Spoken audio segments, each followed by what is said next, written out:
ಎಲ್ಲ ಪದಾಧಿಕಾರಿಗಳೇ ಹಾಗೂ ನನ್ನೆಲ್ಲ ವೃತ್ತಿ ಬಾಂಧವರೇ,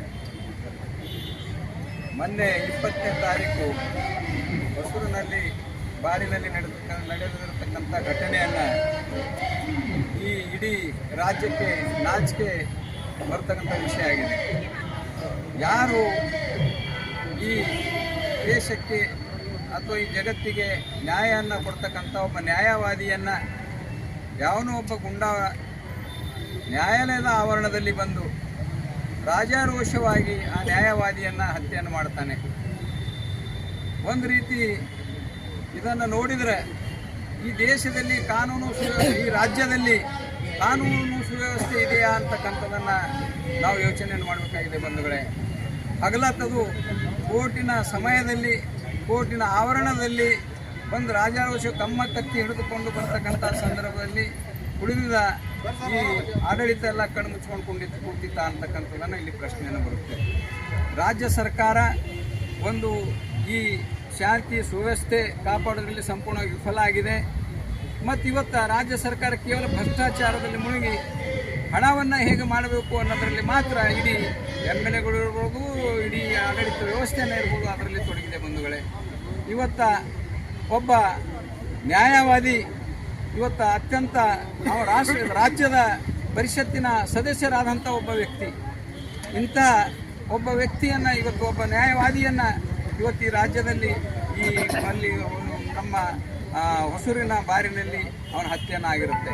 ಅದಕ್ಕಾಗಿ ನಾನು ಈ ಸಂದರ್ಭದಲ್ಲಿ ಸರ್ಕಾರವನ್ನು ಯಾರು ಅವನು ಆರೋಪಿಯನ್ನು ತಾನೇ ಕೊಲೆ ಮಾಡಿ ಸ್ವಯಂ ಹೋಗಿ ಅವನು ಅರೆಸ್ಟ್ ಆಗಿದ್ದಾನೆ, ಅವನಿಗೆ ಕಠಿಣವಾದಂಥ ಶಿಕ್ಷೆಯನ್ನು ಕೊಡಬೇಕು, ಯಾವುದೇ ಇದಕ್ಕೆ ಒತ್ತಾಯಕ್ಕೆ ಒಳಗನಾಗಬಾರದು ಅಂತಕ್ಕಂಥ ಈ ಮೂಲಕ ಹೇಳುತ್ತಾ ಅವನಿಗೆ ಕಠಿಣವಾದ ಶಿಕ್ಷೆಗೆ ಗುರಿಪಡಿಸಬೇಕು ಅಂತ ಹೇಳುತ್ತಾ ರಾಜ್ಯವನ್ನು ಇನ್ನು ಮುಂದಾದರೂ ಈ ಕಾನೂನು ಸುವ್ಯವಸ್ಥೆ ಬಗ್ಗೆ ಎಚ್ಚೆತ್ತುಕೊಳ್ಳಬೇಕು, ಇದನ್ನು ಈ ರೀತಿ ರಾಜ್ಯದಲ್ಲಿ ಇನ್ನೊಂದು ಘಟನೆ ಆಗದಂತೆ ನಡ್ಕೊಳ್ಬೇಕು ಅಂತಕ್ಕಂಥದ್ದನ್ನು ನಾನು ಈ ಮೂಲಕ ರಾಜ್ಯ ಸರ್ಕಾರವನ್ನು ಆಗ್ರಹವನ್ನು ಮಾಡ್ತೀನಿ ಬಂಧುಗಳೇ.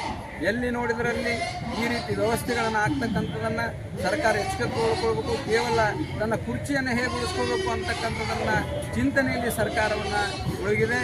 ಪ್ರತಿನಿತ್ಯ ಬೆಳಗಾಗಿದೆ ಒಂದೊಂದು ಹಗರಣವನ್ನು ನಡೀತಾ ಇದೆ, ಅದರ ಹಿಂದನ್ನು ಸರ್ಕಾರವನ್ನು ಅದು ಮುಚ್ಕೊಳ್ಳೋದ್ರಲ್ಲಿ ಅದು ತಲ್ಲೀನ ಆಗಿದೆ ಬಂಧುಗಳೇ. ಹೀಗಾಗಿ ಕೂಡಲೇ ಆ ವ್ಯಕ್ತಿ ಮೇಲೆ ಇನ್ನೂ ಉಗ್ರವಾದಂಥ ಕ್ರಮವನ್ನು ಆಗಬೇಕು, ಉಗ್ರ ಶಿಕ್ಷೆಯನ್ನು ಆಗಬೇಕು, ಈ ನಿಟ್ಟಿನ ಸರ್ಕಾರವನ್ನು ಕ್ರಮ ಇಡಬೇಕು ಮತ್ತು ರಾಜ್ಯದಲ್ಲಿರ್ತಕ್ಕಂಥ ವಕೀಲರಿಗೆ ಮತ್ತು ಸಾರ್ವಜನಿಕರಿಗೆ ಸೂಕ್ತ ರಕ್ಷಣೆಯನ್ನು ಕೊಡಬೇಕು ಅಂತಕ್ಕಂಥ ಈ ಮೂಲಕ ನಾನು ಸರ್ಕಾರವನ್ನು ಆಗ್ರಹಿಸ್ತಾ ನಾನು ಮಾತನಾಡುತ್ತೇನೆ. 24ರಂದು ಕಣ್ಣನ್ ಎಂಬ ನಮ್ಮ ರಾಜ್ಯ ವಕೀಲರ ಪರಿಷತ್ ಸದಸ್ಯರಾದ ಕಣ್ಣನ್ ಅವರ ಮೇಲೆ ಹಲ್ಲೆ ಆಗ್ಯದ. ಅದು ಇಂಥ ಹಲ್ಲೆ ಆಗ್ಯದ ಅಂದ್ರೆ ನಾವು ಯಾರೂ ಊಹಿಸ್ಲಿಕ್ಕಾಗಲ್ಲ. ಯಾಕಂದರೆ ಕೋರ್ಟ್ನಲ್ಲಿ ಹೋಗುವ ಸಮಯದಲ್ಲಿ ಒಬ್ಬ ವ್ಯಕ್ತಿ ಬಂದು ಮಚ್ಚಲಿಂದ ಕೋರ್ಟ್ ಆವರಣದಲ್ಲಿ ಹೊಡಿತಾನಂದ್ರೆ ಇವತ್ತು ನಮ್ಮ ದೇಶದಲ್ಲಿ ಏನಾಗ್ತಾ ಇದೆ ಅನ್ನೋದು ಗೊತ್ತಾಗ್ತಾ ಇಲ್ಲ. ನಮ್ಮ ರಾಜ್ಯದಲ್ಲಿ ಕಾನೂನು ಏನದಂದ್ರೆ ಸತ್ತೋಗ್ಯದೇನೋ ಅನ್ನುವಂಥ ಪರಿಸ್ಥಿತಿದಲ್ಲಿ ಬಂತು. ಸರ್ಕಾರ ಏನು ಜೀವಂತದನೋ ಸತ್ತದೋ ಎಂಬ ಪರಿಸ್ಥಿತಿ ಇವತ್ತು ನಿರ್ಮಾಣ ಆಗ್ಯದ.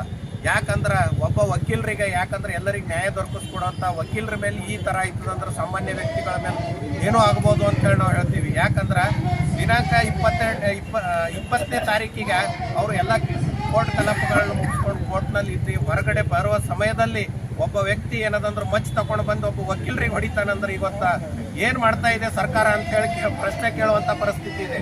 ಸರ್ಕಾರ ಏನು ನಿದ್ರೆಯಲ್ಲಿದೆ ಏನಂತೇಳಿ ಕೇಳುವಂಥ ಪರಿಸ್ಥಿತಿ ಇದೆ. ಯಾಕಂದ್ರೆ ಒಬ್ಬ ವಕೀಲರ ಮೇಲೆ ಈ ಥರ ಆಗಿದೆ ಅಂದ್ರೆ ಸಾಮಾನ್ಯ ವ್ಯಕ್ತಿ ಅಂತೂ ಮನೆಯಲ್ಲಿಂದ ಹೊರಗೆ ಬರೋದು ಕಷ್ಟ ಅನ್ನುವಂಥ ಪರಿಸ್ಥಿತಿ ಆಗ್ಯದ. ಅದರ ಸಲುವಾಗಿ ಆರೋಪಿಗೆ ತ್ವರಿತವಾಗಿ ಏನದಂದ್ರೆ ತನಿಖೆ ಆಗಬೇಕು, ಆರೋಪಿಗೆ ಕಠಿಣ ಶಿಕ್ಷೆ ಆಗುವ ರೀತಿಯಲ್ಲಿ ಅದನ್ನು ಚಾರ್ಜ್ ಶೀಟ್ ದಾಖಲಾಗಬೇಕು ಅಂತೇಳಿ ನಾವು ಜಿಲ್ಲಾ ವಕೀಲರ ಸಂಘದ ವತಿಯಿಂದ ಮನವಿ ಮಾಡ್ತೀವಿ. ಇಷ್ಟು ಹೇಳಿ ನಂದೆರಡು ಮಾತು. ನನ್ನ ಹೆಸರು ನಾಗೇಂದ್ರಸಿ, ಜಿಲ್ಲಾ ವಕೀಲರ ಸಂಘ ಬೀದರ್. ಮಾನ್ಯ ಅಧ್ಯಕ್ಷರೇ, ಮಾನ್ಯ ಎಲ್ಲ ನಮ್ಮ ಜಿಲ್ಲಾ ಬಾರ್ ಸಂಘದ ಪದಾಧಿಕಾರಿಗಳೇ, ನಮ್ಮ ಹಿರಿಯ ಎಲ್ಲ ನಮ್ಮ ನ್ಯಾಯವಾದಿ ಬಂಧುಗಳೇ, ಇವತ್ತು ಕರ್ನಾಟಕ ರಾಜ್ಯದಲ್ಲಿ ಸಂಪೂರ್ಣವಾಗಿ ಕಾನೂನು ವ್ಯವಸ್ಥೆ ಹದಗೆಟ್ಟಿದೆ ಅನ್ನೋದಕ್ಕೆ ಇದು ಜೀವಂತ ಸಾಕ್ಷಿ. ಒಬ್ಬ ವಕೀಲರು ರಾಜ್ಯ ವಕೀಲರ ಪರಿಷತ್ತಿನ ಸದಸ್ಯರವರು. ಅಂತಹ ಒಂದು ವಕೀಲರ ಕೆಲಸ ಮಾಡುವಂಥ ಸಂದರ್ಭದಲ್ಲಿ, ವಕೀಲಿ ವೃತ್ತಿ ಮಾಡಿಕೊಂಡು ಮನೆಗೆ ಹೋಗುವಂತಹ ಸಂದರ್ಭದಲ್ಲಿ ನಡು ರಸ್ತೆಯ ಮೇಲೆ ಕೋರ್ಟ್ ಆವರಣದಲ್ಲಿಯೇ ಮಚ್ಚನ್ನು ಹಿಡ್ಕೊಂಡು ನೋಡಿದರೆ ಹೇಗೆ ಅನಿಸ್ತಾ ಇದೆ ಅಂತ. ಕೋರ್ಟ್ನಲ್ಲಿ ಎಲ್ಲ ರೀತಿಯಿಂದ ಪೊಲೀಸ್ ವ್ಯವಸ್ಥೆ ಇರ್ತದೆ, ಜನ ಇರ್ತಾರೆ. ಆದರೂ ಕೂಡ ಇವತ್ತು ರಾಜಾರೋಷವಾಗಿ ಒಬ್ಬ ವಕೀಲರನ್ನ ಮಚ್ಚಿನಿಂದ ಕೊಚ್ಚಿ ಹೊಡೆದಿರೋದು ಅತ್ಯಂತ ಹೇಯ ಕೃತ್ಯ ಅಂತೇಳಿ ಹೇಳಲಿಕ್ಕೆ ಬಯಸ್ತೇನೆ. ಈ ರಾಜ್ಯದಲ್ಲಿ ಯಾರಿಗೂ ಕೂಡ ರಕ್ಷಣೆ ಇಲ್ಲ. ಮಾನ್ಯ ಸಿದ್ದರಾಮಯ್ಯನವರ ಸರ್ಕಾರದ ಸಮಯದಲ್ಲಿ ಈ ರಾಜ್ಯದಲ್ಲಿ ಮಹಿಳೆಯರಿಗೂ ರಕ್ಷಣೆ ಇಲ್ಲ, ರೈತರಿಗೂ ರಕ್ಷಣೆ ಇಲ್ಲ, ಜನರಿಗೆ ನ್ಯಾಯ ಕೊಡಿಸುವಂತಹ ವಕೀಲರಿಗೂ ರಕ್ಷಣೆ ಇಲ್ಲ. ಅಂದ್ರೆ ಜನ ಇವತ್ತು ಅಸುರಕ್ಷಿತವಾಗಿ ಇದ್ದಾರೆ ಅನ್ನುವಂಥ ಭಾವನೆ ರಾಜ್ಯದಲ್ಲಿ ಆಗ್ತಾ ಇದೆ. ಅದಕ್ಕೋಸ್ಕರ ಇವತ್ತು ಮಾನ್ಯ ರಾಜ್ಯಪಾಲರು, ಮಾನ್ಯ ಕೇಂದ್ರದ ಸರ್ಕಾರ ರಾಜ್ಯದಲ್ಲಿ, ನಮ್ಮ ಕರ್ನಾಟಕ ರಾಜ್ಯದಲ್ಲಿ ಕಾನೂನು ಸುವ್ಯವಸ್ಥೆ ಹಾಳಾಗಿದೆ, ಅದನ್ನು ಸೂಕ್ಷ್ಮವಾಗಿ ಪರಿಗಣಿಸಿ ರಾಜ್ಯದಲ್ಲಿರುವಂತಹ ಜನರ ರಕ್ಷಣೆಯನ್ನು ಮಾಡಲಿಕ್ಕೆ ಮುಂದಾಗಬೇಕಂತೇಳಿ ನಾನು ಇವತ್ತು ಕೇಂದ್ರದ ಸರ್ಕಾರದಲ್ಲಿ ವಿನಂತಿಯನ್ನು ಮಾಡ್ಕೊಳ್ತೇನೆ. ಯಾರು ಹತ್ಯೆಯನ್ನ ಮಾಡಿದಾನೆ ಅವನನ್ನ ಕ್ರೂರವಾದಂತಹ ಶಿಕ್ಷೆ, ನಮ್ಮ ಕಾನೂನಿನ ಪ್ರಕಾರ ಗಲ್ಲು ಶಿಕ್ಷೆಯನ್ನು ಕೊಡಬೇಕಂತೇಳಿ ನಾನು ವಿನಂತಿಯನ್ನು ಮಾಡ್ಕೊಳ್ತೇನೆ. ಈ ಸಂದರ್ಭದಲ್ಲಿ ಎಲ್ಲ ವಕೀಲ ಬಂಧುಗಳ ಪರವಾಗಿ ಇವತ್ತು ಮನವಿ ಪತ್ರವನ್ನು ನಾನು ಸಲ್ಲಿಸಲಿಕ್ಕೆ ಬಂದಿದ್ದೇವೆ. ಧನ್ಯವಾದಗಳು.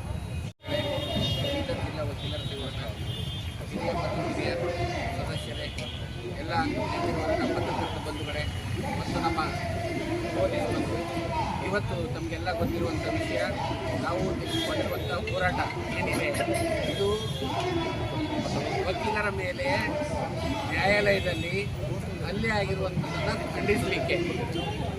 ತಾವೆಲ್ಲ ಕೇಳಿದ್ರಿ, ನ್ಯಾಯಾಲಯದಲ್ಲಿ ಕೋರ್ಟಿನಲ್ಲಿ ವಕೀಲರ ಮೇಲೆ ಹಲ್ಲೆ ಮಾಡ್ತಾರೆ ಅಂದರೆ ನಮ್ಮ ನ್ಯಾಯ ವ್ಯವಸ್ಥೆ, ನಮ್ಮ ಆಡಳಿತ ವ್ಯವಸ್ಥೆ ಯಾವ ಮಟ್ಟಕ್ಕೆ ಕುಸಿದೋಗಿದೆ ಅಂತ ನಾನು ತಮ್ಮೆದುರಿಗೆ ಹೇಳಿಕ್ಕೆ ಬಯಸ್ತಾ ಇದ್ದೀನಿ. ಇಲ್ಲಿ ಯಾರಿಗೂ ರಕ್ಷಣೆ ಇಲ್ಲ, ಸಾಮಾನ್ಯ ಜನರಿಗಂತೂ ಬಿಡ್ರಿ, ಯಾರು ಭೂಮಿ ಮೇಲೆ ಇಲ್ಲಿ ಬದುಕಬೇಕಾದ್ರೆ ಎಲ್ಲರೂ ನೆಮ್ಮದಿಯಿಂದ ಬದುಕಬೇಕು. ಆಡಳಿತ ವ್ಯವಸ್ಥೆ ಮಾಡ್ತಕ್ಕಂಥ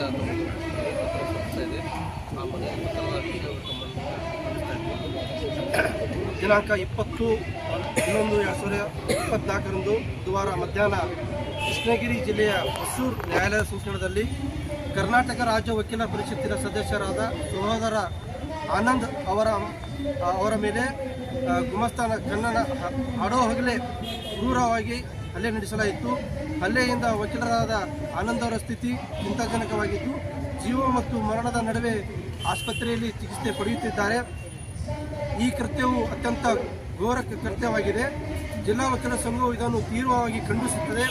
ರಾಜ್ಯ ಸರ್ಕಾರಕ್ಕೆ ಮನವಿ ಮಾಡಿಕೊಳ್ಳುವುದೇನೆಂದರೆ, ವಕೀಲರ ಹಿತ ಮತ್ತು ಜೀವದ ರಕ್ಷಣೆ ನಿಟ್ಟಿನಲ್ಲಿ ನ್ಯಾಯಾಲಯದ ಆವರಣದಲ್ಲಿ ಸೂಕ್ತ ಸುರಕ್ಷತೆ ಕ್ರಮಗಳನ್ನು ಕೈಗೊಳ್ಳಬೇಕು. ಮುಂದಿನ ದಿನಗಳಲ್ಲಿ ಇಂಥ ಕೃತ್ಯಗಳು ಮರುಕಳಿಸಿದರೆ ದೇಶ ಮತ್ತು ರಾಜ್ಯದ ಎಲ್ಲ ವಕೀಲರು ಬೀದಿಗಿಳಿದು ಉಗ್ರ ಹೋರಾಟ ಮಾಡಲಾಗುವುದು. ಆದ್ದರಿಂದ ಈ ಕೃತ್ಯವನ್ನು ಎಸಗಿದ ಆರೋಪಿಯ ಮೇಲೆ ಸೂಕ್ತವಾದ ತನಿಖೆ ಮಾಡಿ ಆರೋಪಿತನಿಗೆ ಶಿಕ್ಷೆ ಒಳಪಡಿಸಬೇಕಂತ ತಮ್ಮಲ್ಲಿ ವಿನಂತಿ ಮಾಡಿಕೊಳ್ತೇನೆ.